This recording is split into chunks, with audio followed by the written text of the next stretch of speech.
CREDAI MCHI आयोजित गृहनिर्माण नवी दिशा powered by Sai estate consultant associate sponsor हाऊसिंग.com SBI LIC housing finance limited Falcon Brick आणि Union Bank print partner DNA.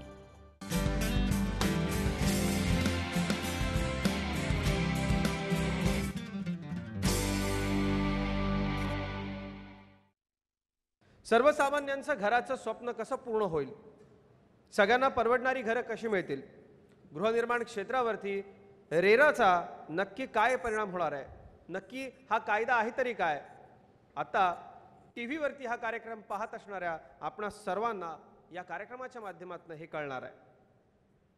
सरकारी गृहनिर्माण योजनांकरता प्रेक्षक हो आपल्या सर्वांना पात्र कसं ठरता येईल, भविष्यामधला शहर विकासाचा कार्यक्रम नक्की असेल तरी कसा, या सगळ्यावरती या परिसंवादात सखोल चर्चा होणार आहे. सुरुवातीला experience potential challenges of affordable housing या अत्यंत महत्त्वपूर्ण विषयावरती आपण चर्चा करणार आहोत.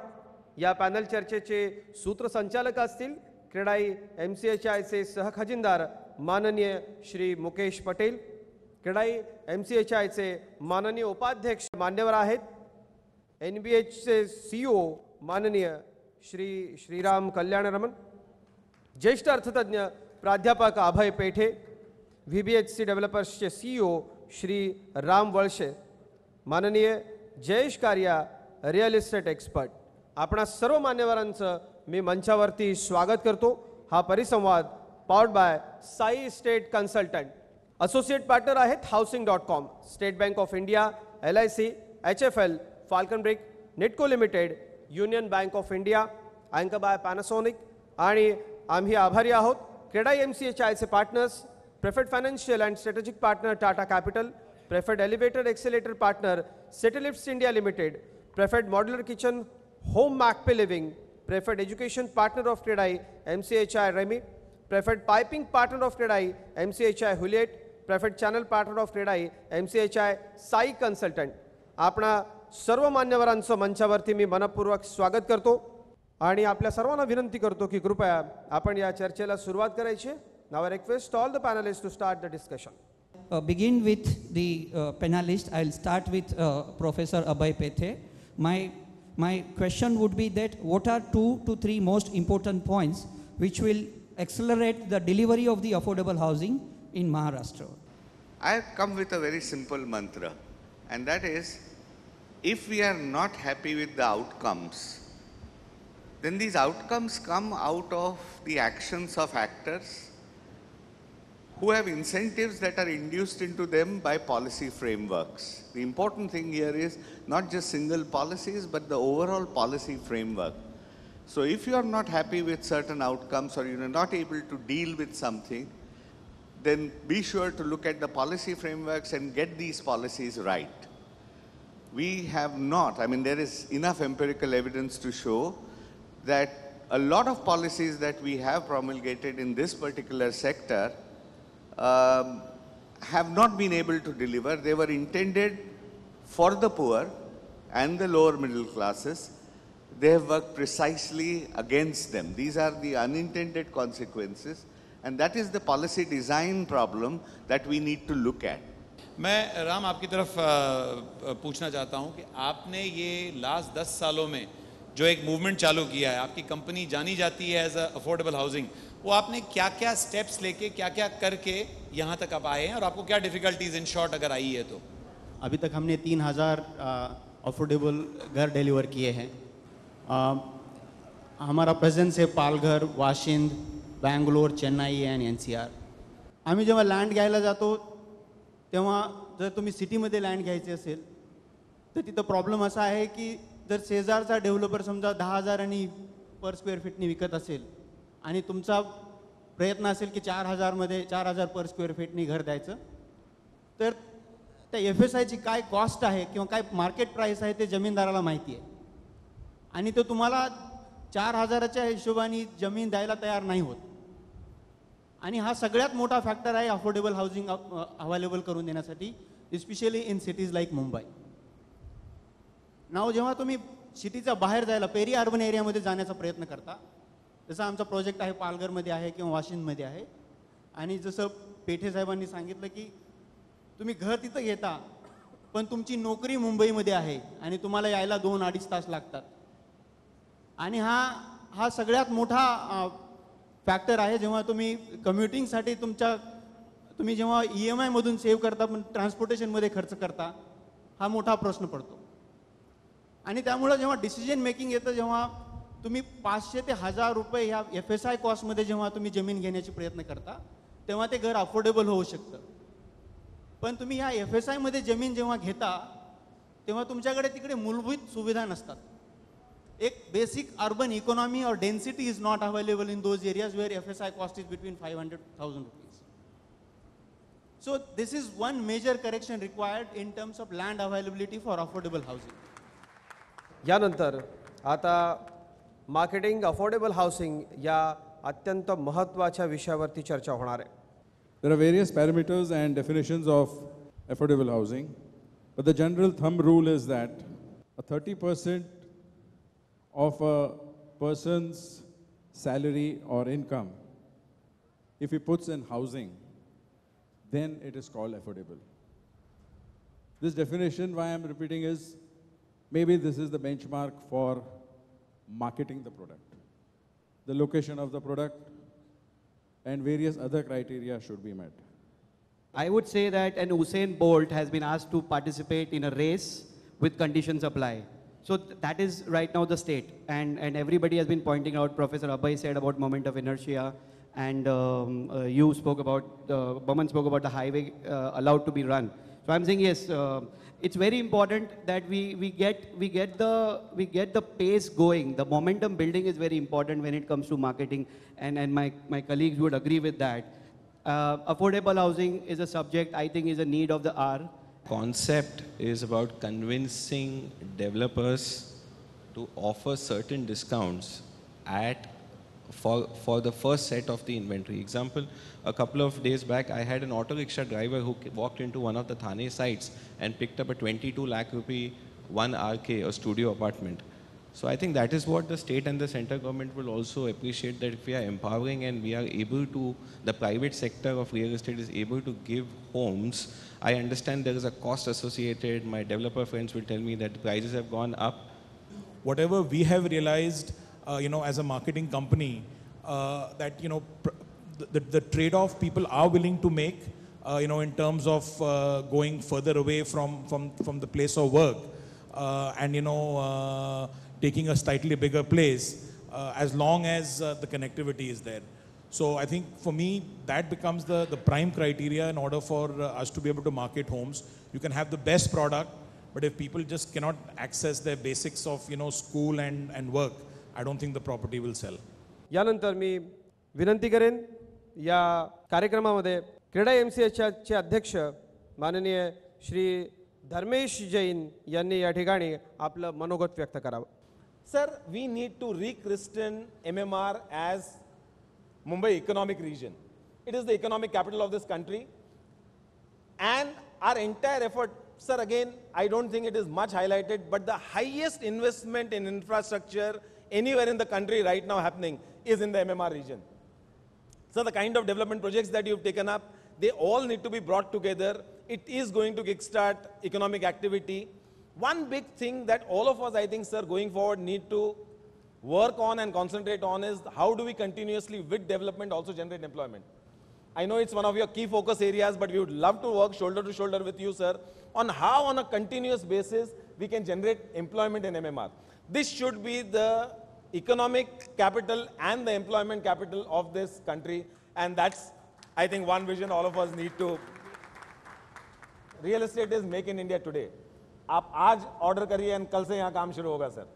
So the key is, sir, that how do we generate volumes in real estate? कहीं ना कहीं, sir, all of us are wanting to do volume business.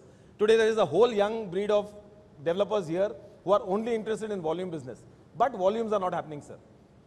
Kahin na kahin, we also understand the pressure of revenue that you have as far as the government functioning is concerned. We are willing to work shoulder to shoulder with you, sir, on how we can create. But, sir, if we can direct revenue expectation from volume That is what will really get in revenue expectations. So what we would want to do is, sir, we would want to meet every revenue expectation that you have, but can we work together that those revenues come out of volume rather than, high taxes? So that's what we would love to work with you, sir, that how we can work together so that volumes get generated, the economic activity gets kick-started, so that all the revenue expectations that the government has, sir, we'll be the first person to stand, yes, we want to, achieve this, but let's work together and create a scenario where they will happen out of volumes. Once again, thank you very much for coming, sir. Thank you. धर्मेशजी खूप खूप आभार. आणि यानंतर मी विनंती करतो Zee 24 तासचे मुख्य संपादक doctor उदय निरुडकर यांना त्यांनी आपलं मनोगत व्यक्त करावं. देवेंद्रजी, इथे आल्यानंतर माझ्या मनात पहिला विचार काय आला माहिती आहे? इतकी सुंदर वास्तू आहे. संजयजी, 160 वर्ष झाली या वास्तूला, बरोबर? आज एवढे बिल्डर इकडे आहेत, परदेशींसारखे नोकरशाह आहेत, अतिशय चांगले कार्यतत्पर IAS अधिकारी आहेत, आपण आहात, सर्व बिल्डर आहेत. एक असा संकल्प करूया की ब्रिटिशांनी बांधलेल्या या वास्तूत हिंदुस्थान्यांनी करायचे कार्यक्रम पुष्कळ झाले.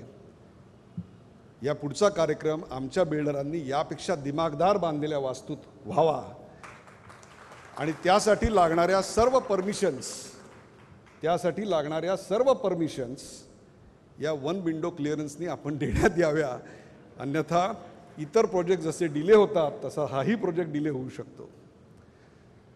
मी अशा एका कम्युनिटीसमोर उभा आहे ज्या कम्युनिटीसमोर स्वतःच्या विश्वासार्हतेचा, स्वतःच्या अस्तित्वाचा आणि त्याहीपेक्षा स्वतःच्या विकासाचा, अभ्युदयाचा असा एक फार मोठा प्रश्न उभा आहे.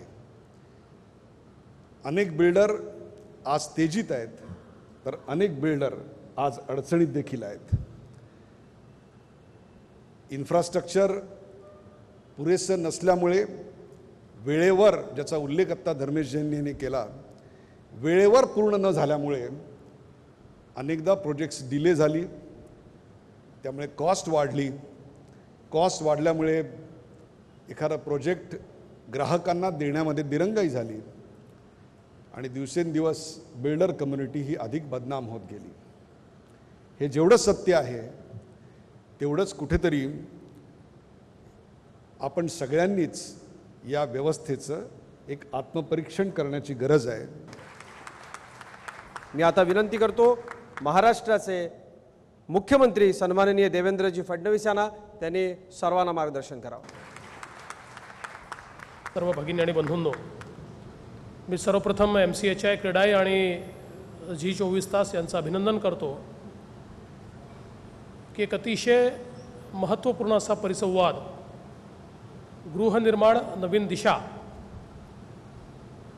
हा या ठिकाणी आयोजित झाला. गेल्या 2-2.5 वर्षामध्ये सरकारमध्ये काम करत असताना आमचा सर्वाधिक भर हा ईज ऑफ डुईंग बिझनेसवरच राहिला आहे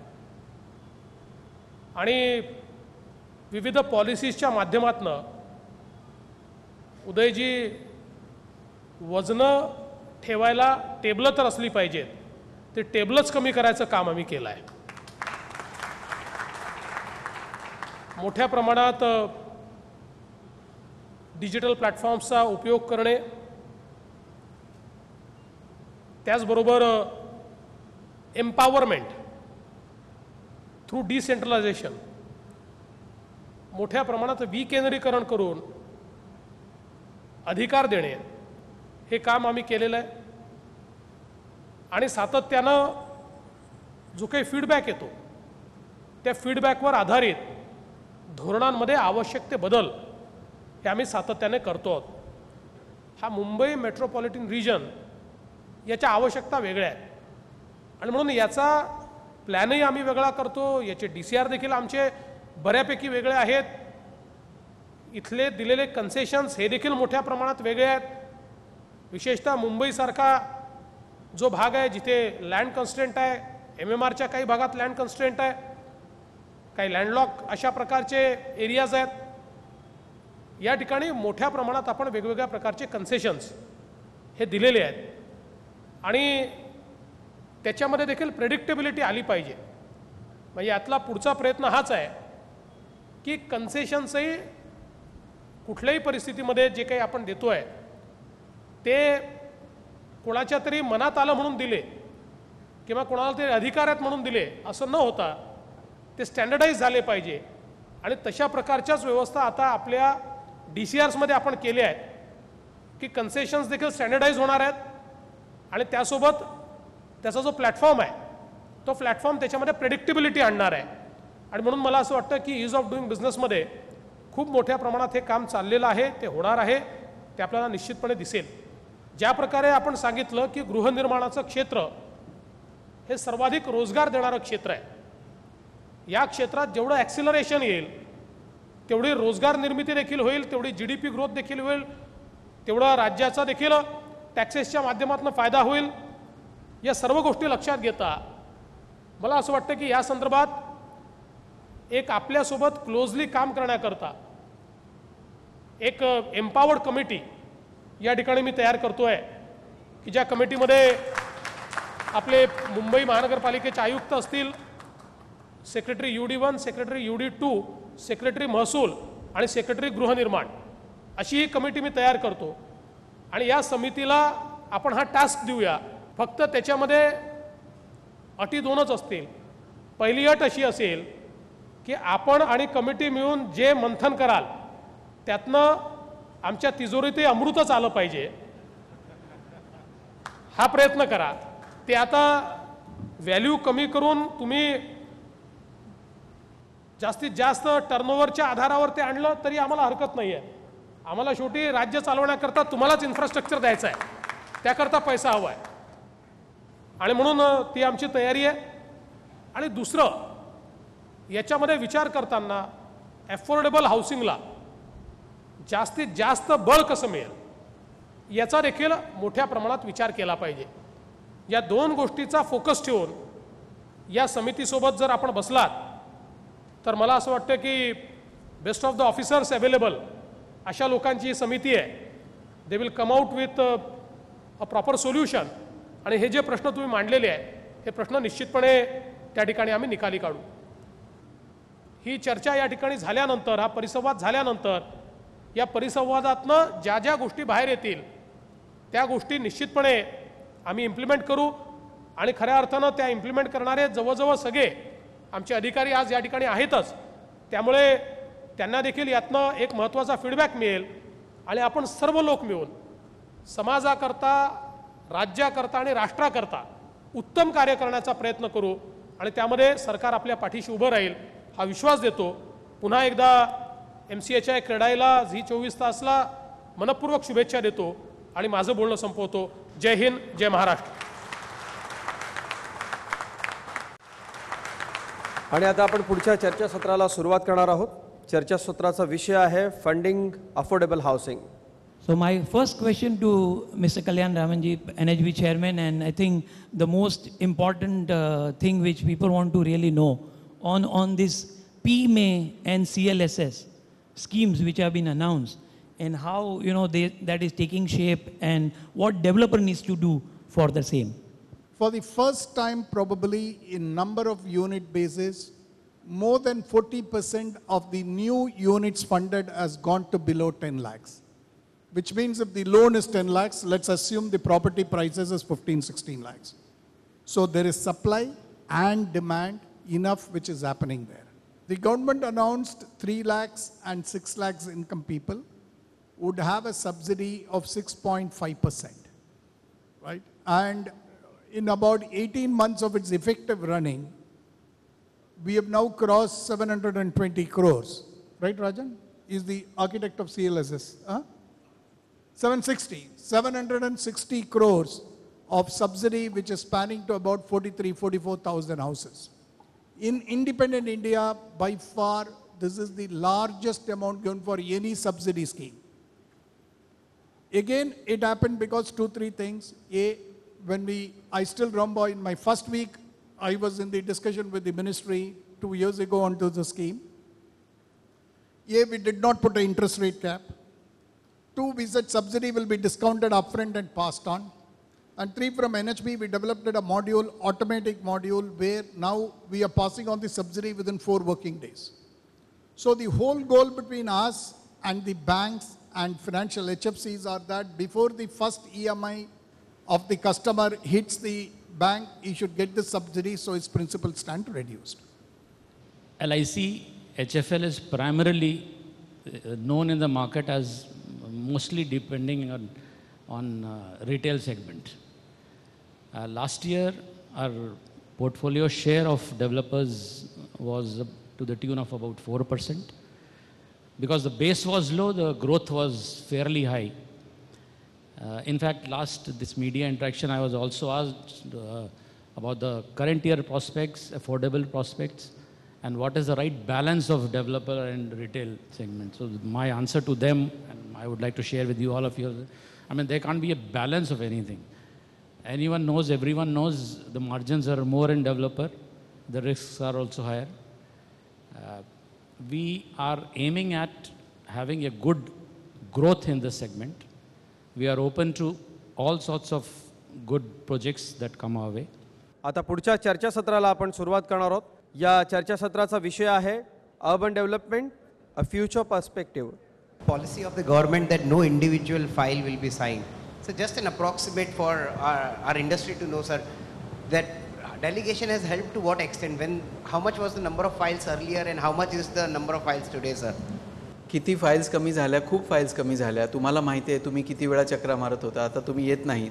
हेच आहे, म्हणजे शासनाला हेच हवं आहे. शासनाला हवं आहे की वैयक्तिक स्वरूपाच्या कुठल्याही विनंत्या, आता आम्ही पत्रही स्वीकारत नाही तुमच्याकडून. शासनाचं धोरण आहे की वैयक्तिक स्वरूपाचं पत्र वैयक्तिक व्यक्तीकडून स्वीकारायचं नाही. जर तुम्हाला काही प्रश्न असेल तर तुम्ही तुमच्या महापालिकेकडे जावं. महापालिकेला तो प्रश्न सोडवणं शक्य असेल तर ते सोडवतील.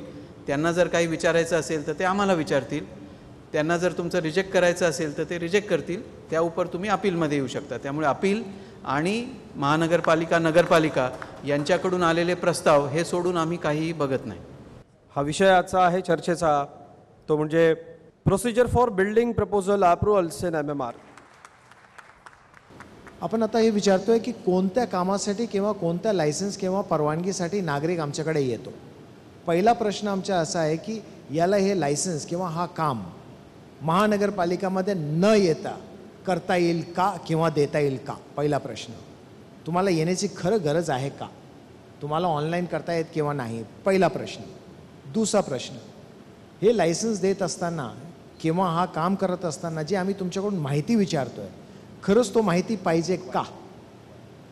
म्हणजे आता तुम्हाला शॉप्स एस्टॅब्लिशमेंट देतोय तर तुमची जन्मतारीखची काय गरज आहे, मला काही गरज नाही, कोणी दुकान उघडू शकतो.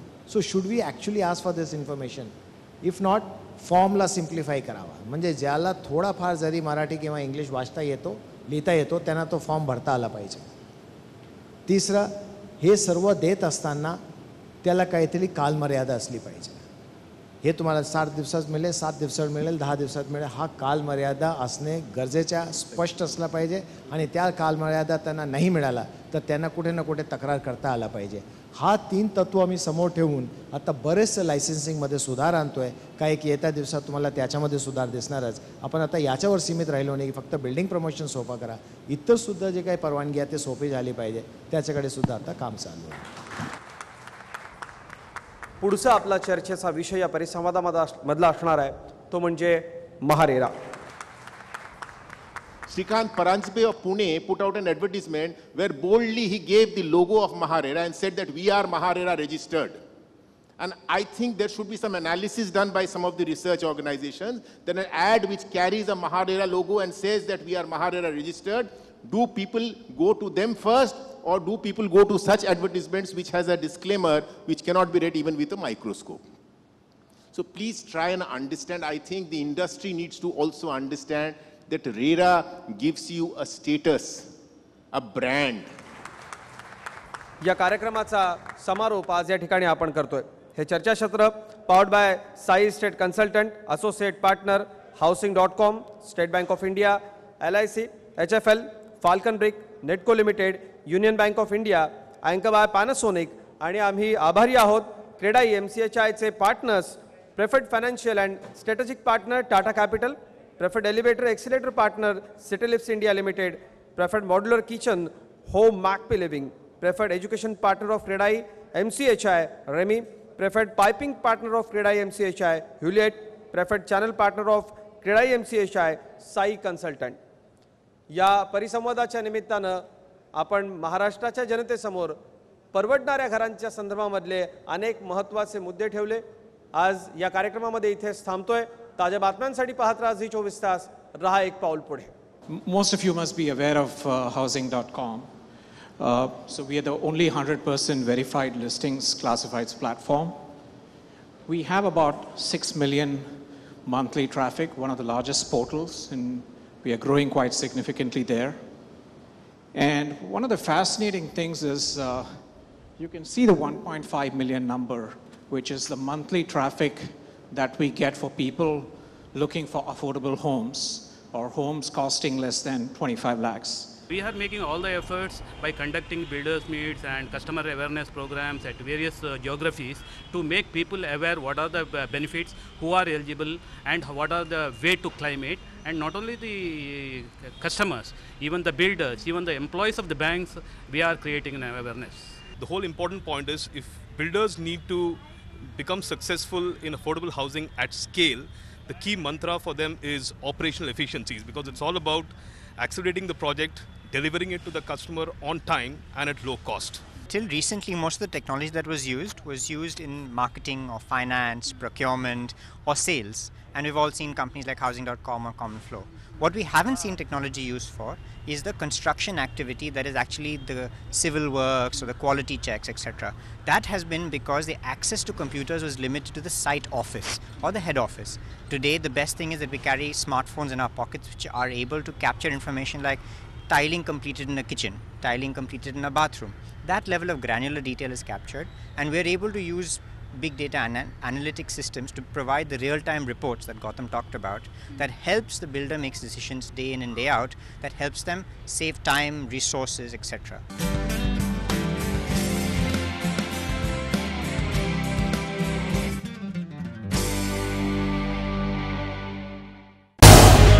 झी 24 तास रहा एक पाऊल पुढे.